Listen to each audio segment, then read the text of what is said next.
ప్రభు ఘనమైన నామమునకు మహిమ కలుగును గాక. మన ప్రభువును రక్షకుడునునైన యేసుక్రీస్తుల వారి యొక్క ప్రశస్తమైన నామమునకే మహిమ, ఘనత, ప్రభావములు యుగయుగములకు కలుగునుగాక. సర్వాధికారి అయిన దేవుడు, ఆయన గొప్ప కనికరమును బట్టి మహాగణుడైన దేవుడు జరిగిపోయిన దినములన్నిటను మనకు క్షేమమును, ఆరోగ్యమును, ఆయుష్ను అనుగ్రహించి ఈ శ్రేష్టమైన శుభదినములో దేవుని యొక్క ఘననామమును గణపరచుటకు ప్రభు పాద సన్నిధిలో మనలను సజీవుల లెక్కలో జ్ఞాపకం చేసుకున్న విధానమును బట్టి దేవునికి మనము ఎంతగానో కృతజ్ఞతాస్తుతులు చెల్లించబద్దులమై ఉన్నాము. అదే సమయంలో ప్రతిదినము దేవుని వాక్యము వింటూ ఆత్మీయముగా బలపరచబడుతూ ఉన్న దేవుని ప్రియబిడ్డలైన మీ అందరికీ కూడా నా ప్రభు అయిన యేసుక్రీస్తు పేరిట శుభవందనములు తెలియచేయచ్చు ఉన్నాను. ప్రియులారా, బాగున్నారు కదండి అందరూ? మీ అందరి ఆత్మీయ క్షేమము నిమిత్తమై మానక మేము ప్రార్థిస్తూ ఈ సువార్తను ప్రకటిస్తూ ముందుకు వెళ్తూ ఉన్నాం. మీరు కూడా మా కొరకై ప్రార్థిస్తూ మీ సహకారం అందిస్తూ బలపరుస్తూ ఈ పరిచర్య నిమిత్తమై దేవుని సన్నిధానంలో మొరపెడుతూ ఉన్న విధానమును బట్టి ప్రభువునకు నేనెంతో రుణస్థుడనై ఉన్నాను.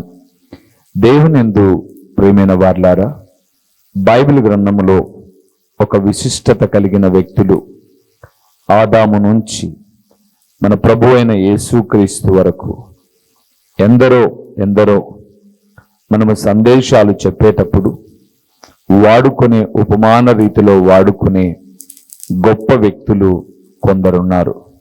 అందుకే ఈ దిన కాలమున మనము ధ్యానము చేయబోతున్న అంశభాగము ఏమిటి అనగా, ప్రభు అయిన యేసుక్రీస్తు ఎంత గొప్పవాడు, ఎవరికంటే గొప్పవాడు అన్న విషయాన్ని ఈ దినమున మనము ధ్యానము చేద్దాం. రండి వాక్య భాగంలోనికి వెళ్ళిపోదాం డైరెక్ట్గా. యోహాను సువార్త 8వ అధ్యాయము 53వ వచనాన్ని ఒక్కసారి మనం చదువుకున్నాం. 53వ వచనాన్ని మనం చదువుతూ ఉన్నాం.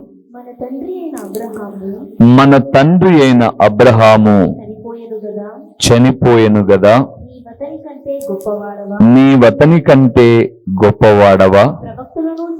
ప్రవక్తలను చనిపోయిరి, నిన్ను నీవెవడవని చెప్పుకొనుచున్నావని ఆయన నడిగిరి. చాలు. ప్రభువునందు ప్రియమైనటువంటి వార్లారా, చదవబడిన లేఖన భాగములో మనము చూస్తూ ఉన్నప్పుడు అలనాడు ఉన్నటువంటి శాస్త్రులు, పరిసయ్యులు అనబడేటటువంటి వారైతేనేమి, అలనాడు యూదులలో పెద్దలుగా ఉన్నటువంటి వారైతేనేమి, యేసు ప్రభుల వారితో మాట్లాడుతూ ఉన్నారు.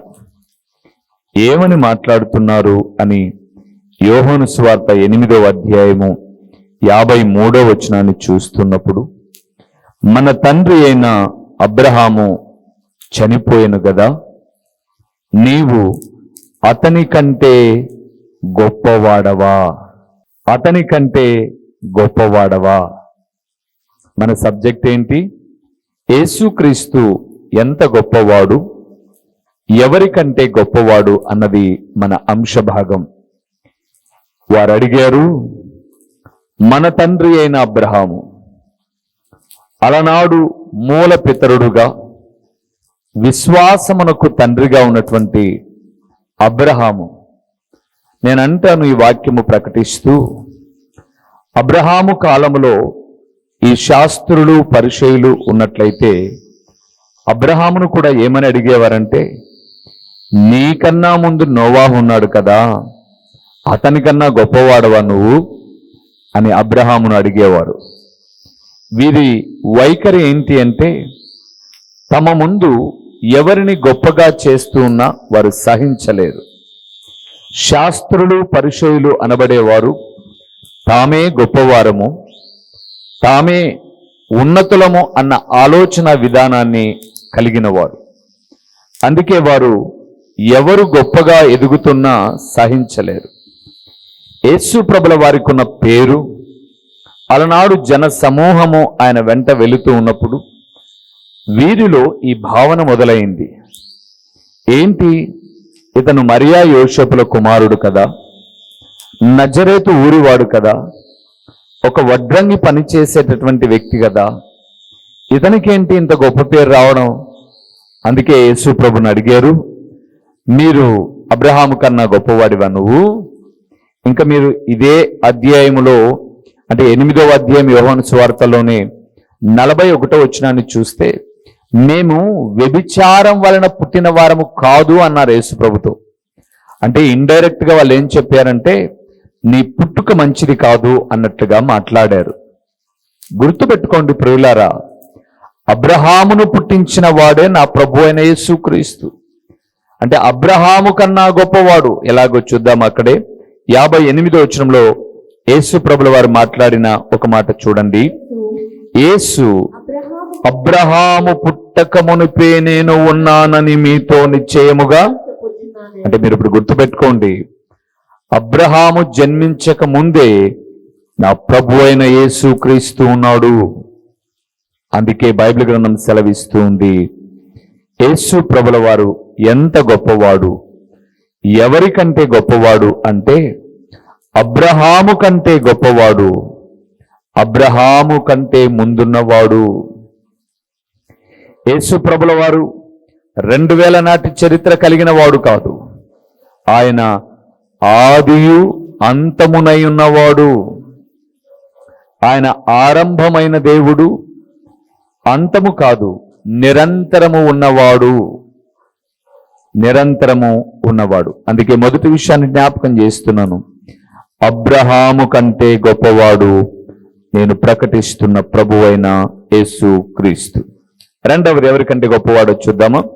యోహాను సువార్త 4వ అధ్యాయము 12వ వచనాన్ని ఒకసారి మనం చూద్దాం. తానును తన కుమారులను పశువులను ఈ బావి నీళ్లు త్రాగి మాకిచ్చిన మన తండ్రి అయిన యాకోబు కంటే నీవు గొప్పవాడవా అని ఆయనను అడిగెను. చాలు.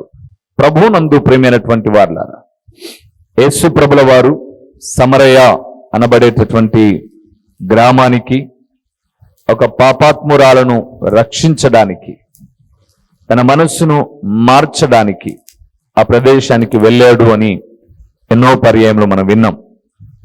ఇప్పుడు ప్రాముఖ్యంగా ఈ మాట చూస్తున్నప్పుడు యాకోబు బావి దగ్గర ఆయన కూర్చున్నాడు.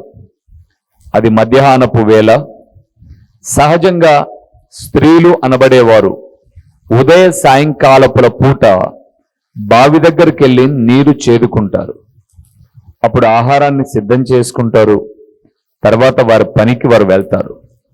ఈమె మధ్యాహ్నం వస్తుంది. ఈమె పని చేసే వ్యక్తి కాదు, పనికెళ్ళే వ్యక్తి కాదు, పాపముతో జీవిస్తూ ఉన్న వ్యక్తి. ఈమె కొరకే ప్రభు అక్కడున్నాడు. ఆమె రాగానే ఆమెను త్రాగడానికి నీళ్లు అడిగాడు ప్రభు అయిన యేసుక్రీస్తు. ఆయన వస్త్రధారణ చూసి ఆమె అంటుంది, అయ్యా, మేము సమరయులం, మీరు యూదులు, మీకు మాకు సాంగత్యం సహవాసము లేదు, మీరేంటి మమ్మల్ని నీళ్లు అడుగుతున్నారు అన్నట్లుగా మాట్లాడితే యేసు ప్రభు అన్నాడు, అమ్మా, నువ్విచ్చే నీళ్లు తాగితే మరలా దాహం అవుతుంది. నేనిచ్చి నీళ్లు త్రాగువాడు ఎప్పుడును దప్పికగొనడు అన్నాడు. ఆ మాట ఆమె మనస్సులో కొంచెం ఆలోచనను రేకెత్తించి, ఏంటయ్యా నువ్వు ఇచ్చే నీళ్లు ఎప్పుడు దప్పికగొనవరా అనంటే, అవును, నువ్విచ్చే నీళ్ల కన్నా నేను ఇచ్చే నీళ్లు జీవజలములు కలిగిన నీళ్లు అని చెబుతూ ఉన్నప్పుడు ఆమె, ఆ నీళ్లు నాకు కూడా కొన్ని ప్రభువా. అయ్యా, నేను రోజు ఇక్కడికి వచ్చి ఇది కాకోకుండా నీళ్లు చేదుకోకుండా అనంటే, నీ వెళ్ళి నీ భర్తను తీసుకురాపో అని అన్నాడు. ఆమె నిజం మాట్లాడింది, నాకు భర్త లేడు అని చెప్పింది. సరే, ఇక్కడ మనం చూస్తే ఆమె నాకు భర్త లేడు అన్నప్పుడు ఆమె జీవితం అంతా చెప్పాడు. సరే, ఆ విషయాన్ని అలాగ పెడితే ఇక్కడ ఆమె అంటుంది, ఈ నీళ్లు యాకోబు గారు మాకు తవ్వించిన బావి నీళ్లు, ఈ నీళ్లు తాగితే దాహం తీరుతుంది అని మేమనుకుంటే నీవిచ్చే నీళ్లు తాగితే దాహము తీరవు అంటున్నారు.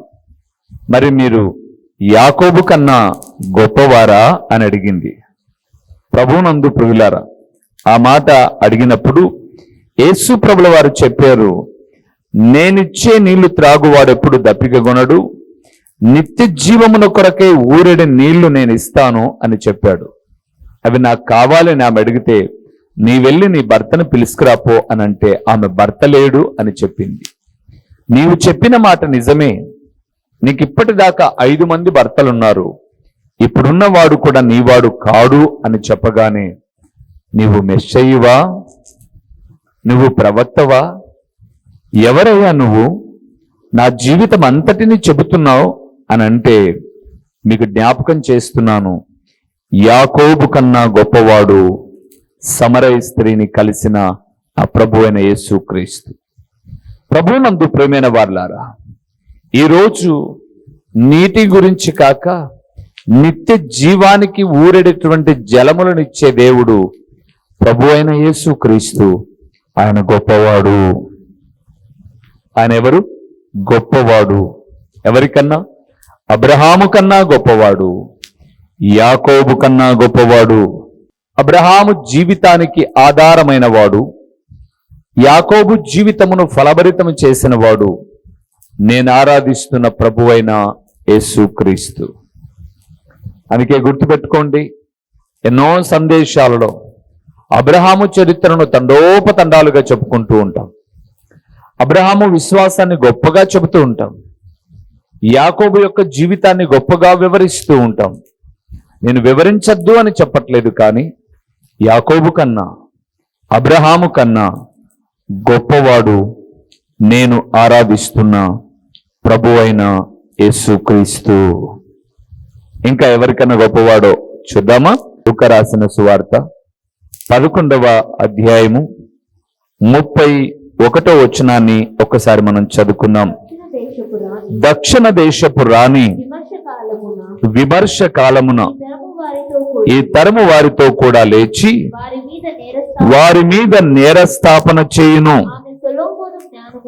ఆమె సొలొమోను జ్ఞానము వినుటకు భూమ్యాంతముల నుండి వచ్చెను. ఇదిగో సొలొమోను కంటే గొప్పవాడు ఇక్కడ ఉన్నాడు. చాలు.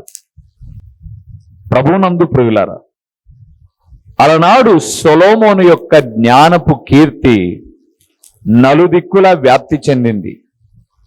ఎక్కడ చూసినా సొలొమోను పేరు, ఆయన జ్ఞానమును గూర్చిన సంగతులు వినడానికి తండోపతండాలుగా వచ్చేవారు. సొలొమోను కాలంలో యుద్ధములు లేవు. సొలొమోను దేవునిని అడిగాడు, సొలొమోను, నీకు నేను ఏమి ఇవ్వడమో నీకు ఇష్టమో కోరుకో అని అంటే, అయ్యా, నీ ప్రజలను పరిపాలించుటకు నాకు జ్ఞానము దయచేయి అని అడిగాడు.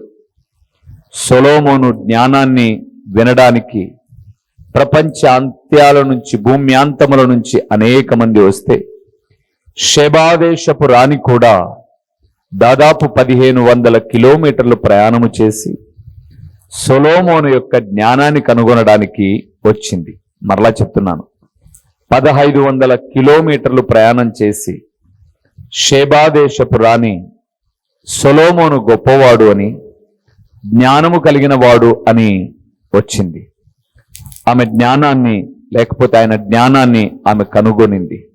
అయితే యేసు ప్రభుల వారు మాట్లాడుతున్నాడు, సొలొమోను కంటే గొప్పవాడు నేను.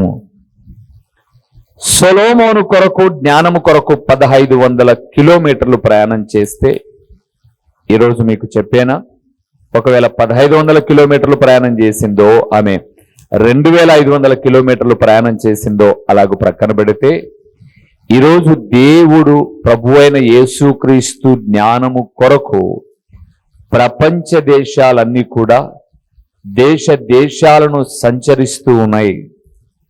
దేశాలను సంచరిస్తూ ఉన్నాయి.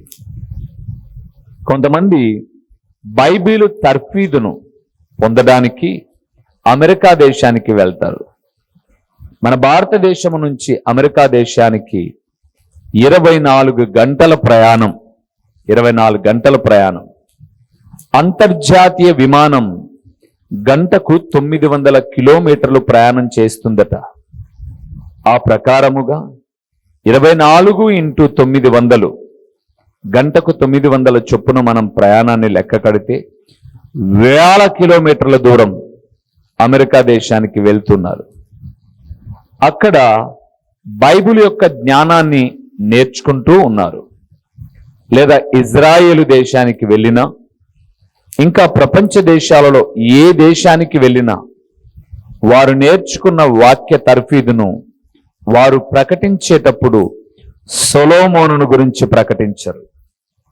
ఒకవేళ తమ సందేశాలలో అడపాదడప అబ్రహాము, యాకోబు, సొలొమోను అనబడే వ్యక్తుల గురించి మాట్లాడతారేమో కానీ వారు మాట్లాడే సందేశాలలోని సారాంశం అంతా కూడా నా ప్రభువైన యేసుక్రీస్తును గురించి. ప్రపంచ బోధకులందరూ మాట్లాడేది ప్రపంచములో విమర్శనాత్మకంగా ఈరోజు అనేక మందిని హింసించడానికి, దూషించడానికి, బాధించడానికి కారణం ఏంటి అనంటే యేసు గొప్పతనాన్ని చెప్పడం ఎవరికి నచ్చడములా. ఎందుకని అబ్రహాము కన్నా, యాకోబు కన్నా, సొలొమోను కన్నా నేను ప్రకటిస్తున్న ప్రభువైన యేసుక్రీస్తు గొప్పవాడు.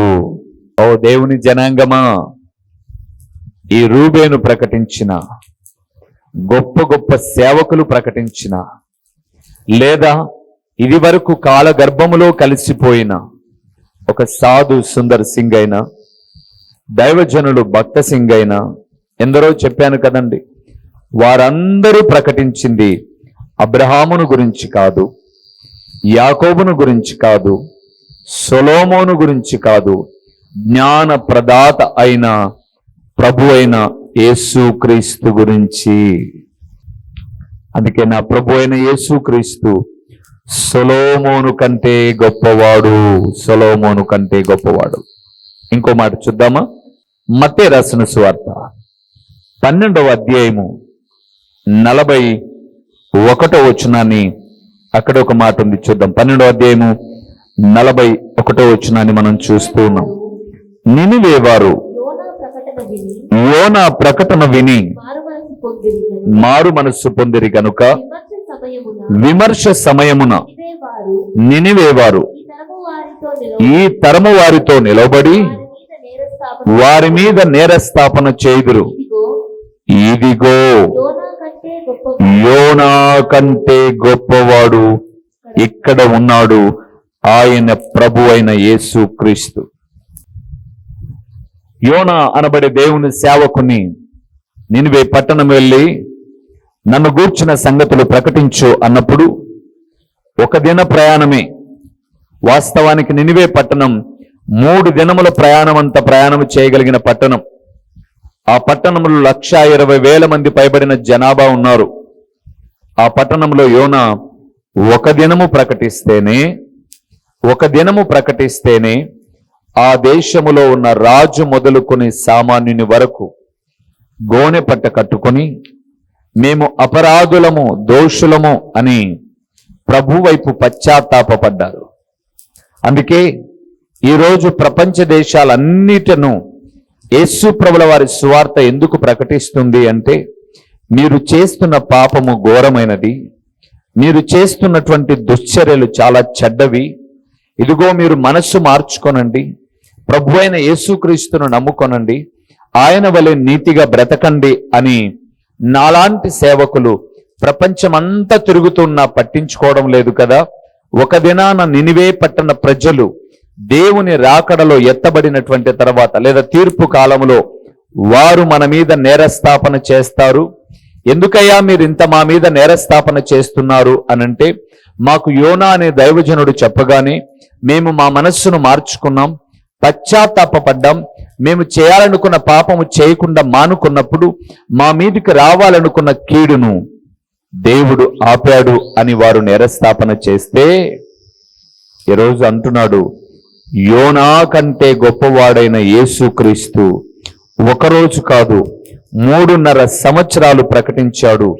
ఆ మాటలు 2000 సంవత్సరాల నుంచి భూమి మీద ప్రకటించబడుతున్న పశ్చాత్తాపపడని వారి మీదికి దేవుని ఉగ్రత వస్తుంది. ఎందుకో తెలుసా? యోనా ఒక దిన ప్రకటనకే నినివే వారు పశ్చాత్తాపపడితే, యేసు ప్రభుల వారిని గూర్చిన వార్త ఆయన 3.5 సంవత్సరాలు, ఆయన శిష్యులు 60-50 సంవత్సరాలు, ఆయన తర్వాత వచ్చిన నాలాంటి సేవకులు 2000 సంవత్సరాల నుంచి ప్రకటిస్తున్న ఆ గొప్పవాడైన యేసు ప్రభుల వారిని మీరు విశ్వసించలేదు. ఒక దినమున తీర్పు ఉంది. గుర్తుపెట్టుకోండి ప్రియులారా, అబ్రహాము కంటే గొప్పవాడు నా ప్రభు అయిన యేసుక్రీస్తు, యాకోబు కంటే గొప్పవాడు నా ప్రభు అయిన యేసుక్రీస్తు, జ్ఞాని అని చెప్పుకుంటున్న సొలొమోను కన్నా గొప్పవాడు నా ప్రభు అయిన యేసుక్రీస్తు.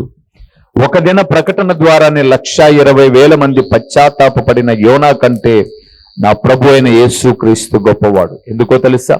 యోనా ప్రకటనకు 120,000 మంది మారితే, ఒకవేళ ఈరోజు గణాంకాల ప్రకారముగా 130 కోట్ల జనాభా, 140 కోట్ల జనాభా కలిగినటువంటి ఈ భారతదేశంలో ఒకవేళ 2% క్రైస్తవులు అని అనుకుంటే, యోనా కన్నా నా ప్రభు అయిన యేసుక్రీస్తు గొప్పతనాన్ని విశ్వసిస్తున్న వారు చాలా మంది ఉన్నారు. అందుకే యేసు ప్రభుల వారు గొప్ప దేవుడు. అంతేనా? ఇంకా ఎవరి గొప్పవాడు, ఎవరికన్నా గొప్పవాడు చూద్దామా?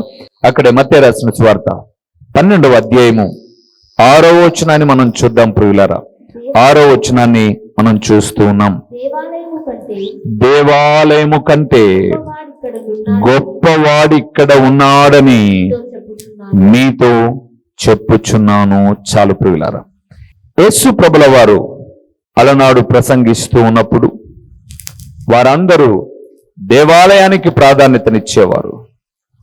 ఎందుకంటే విశ్రాంతి దినమున పంట చేలలో పడి వెలుచున్నప్పుడు శిష్యులు ఆకలిగొని వెన్నులు త్రుంచి తినసాగారు.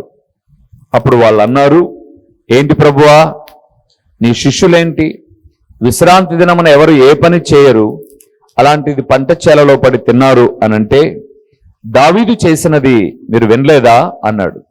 ఏం చేశాడు దావీదు?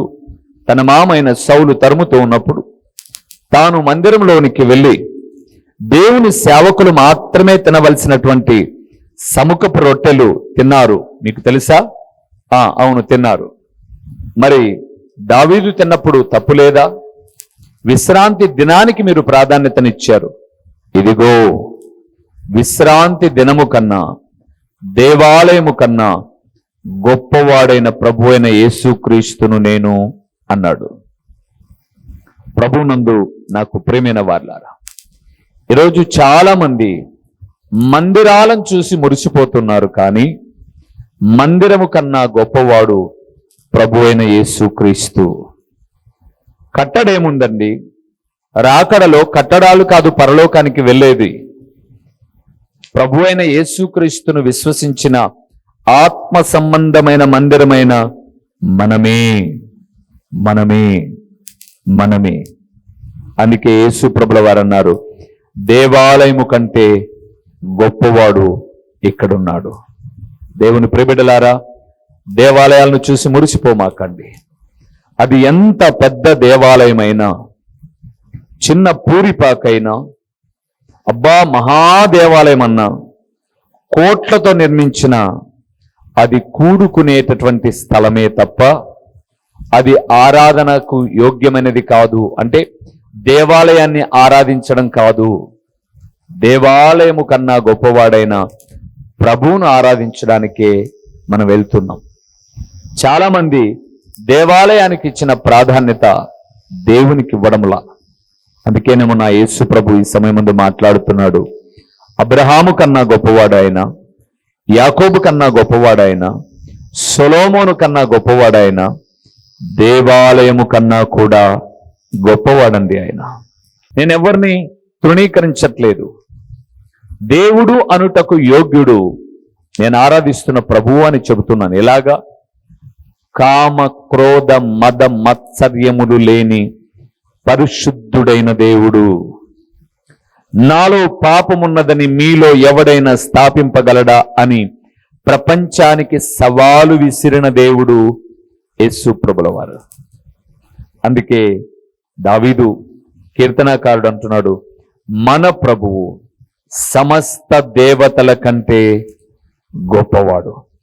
అబ్రహాము కంటే, యాకోబు కంటే, సొలొమోను కంటే, యోనా కంటే, దేవాలయము కంటే, సమస్త దేవతల కంటే గొప్పవాడు నా ప్రభువైన యేసుక్రీస్తు. ఈ మాట వింటున్న దేవుని కుమారుడా, ఆ గొప్పవాడైన ప్రభువును నువ్వు ఆరాధిస్తే, ఆ గొప్పవాడైన యేసుక్రీస్తు వారి అడుగు జాడల్లో నడిస్తే, నీ స్థితి మొదట కొద్దిగా ఉండినా తుదకు మహాభివృద్ధి నుండి గొప్ప స్థితిలోనికి వెళ్తావు. ఇది సత్యం. విశ్వసించు. తలలు వంచు, కళ్ళు మూయి ప్రార్థన చేద్దాం. ఆ గొప్ప దేవుడు నిన్ను గొప్పగా నడిపించువాడు. మహిమ స్వరూపివైన మా ప్రియమైన పరలోకపు తండ్రి, మహోన్నతుడమైన దేవా, గొప్ప దేవా, మీకు స్తోత్రములు. భూమి మీద నివసిస్తున్న మా భక్తి జీవితములో భక్తులే గొప్పవారు, నిర్మించుకునే నిర్మాణముతో కూడిన దేవాలయాలే గొప్పవి అనుకుంటున్నాం. కానీ నువ్వెంతో గొప్ప దేవుడవు నాయనా. నీ గొప్పతనము వలనే వారు గొప్ప చేయబడ్డారు. మిమ్మల్ని నమ్ముకోవడం వల్లనే, మిమ్మల్ని అడగడం వల్లనే, మీ మాటలు ప్రకటించడం వల్లనే అబ్రహామైనా, యాకోబైనా, సొలొమోనైనా, యోనా అయినా మేము కూడుకునే దేవాలయాలకైనా విలువ చేకూరుతోంది. మీరు లేకపోతే దేనికి విలువ లేదు నాయన. కాబట్టి నీ బిడ్డలమైన మేము మీ గొప్పతనాన్ని చాటేవారుగా, మీ అడుగు జాడలలో పయనించే వ్యక్తులుగా ఉండునట్లు కృప చూపండి. ప్రకటించబడిన ఈ పరలోకపు సంగతులు వ్యర్థముగా పోకుండా సారవంతమైన నేలను పడిన విత్తనము వలె 30 60 100 ఫలింపచేయండి. తండ్రి, వాక్యం వింటున్న బిడ్డలు ఎలాంటి మానసికమైన సమస్యల చేత, శారీరకమైన అనారోగ్యాల చేత ఉన్నారో నా తండ్రి, గొప్ప దేవా, నీ బిడ్డలు మీ సన్నిధిలో ప్రార్థనలో ఏకీభవిస్తున్నప్పుడు వారి బలహీనత నుంచి విడుదల పొంది బలపరచబడి శారీరకంగా, ఆత్మీయంగా మీకు సాక్షులుగా ఉండునట్లు మీరు కృప చూపుమని, ప్రకటించబడిన పరలోకపు సంగతులు వ్యర్థముగా పోకుండా సారవంతమైన నేలను పడిన విత్తనము వలె 30 60 100 ఫలింపచేసి నీ ఘననామానికి మహిమ ఘనత ప్రభావములు మీరు కలుగు చేసుకునమని యేసు నామములో అడిగి పొందియున్నాము తండ్రి. ఆమేన్. మా చిరునామా దైవజనులు బ్రదర్ ఓ రూబేన్ గారు, క్రీస్తు ప్రార్థనా మందిరం, డోర్ నెంబర్ 1-10-386, నగరిగుట్ట, పులివెందుల, కడప జిల్లా. మీ ప్రార్థనా అవసరాల కొరకై సెల్ నంబర్ 9989067409.